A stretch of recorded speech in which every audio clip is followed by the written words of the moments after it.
không phải lo về chậm trễ hay thiếu hụt sản lượng với máy CNC 3 đầu độc lập. Giải pháp tăng gấp 3 lần năng suất cho công đoạn cắt và chạm khắc. Máy phay CNC Pro R3 ATC được thiết kế dành cho các nhà máy sản xuất với công suất và quy mô lớn.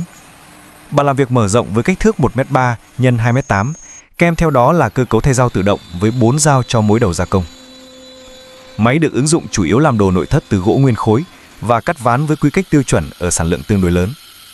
Tương tự, nó cũng có thể làm các sản phẩm nội thất tùy chỉnh theo nhu cầu của khách hàng.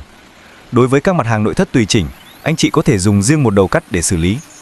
Còn thông thường, với 3 đầu dao công suất 9 kW, bạn có thể cho làm việc đồng thời, chia bàn làm việc ra 3 vùng để tăng gấp 3 lần hiệu suất gia công.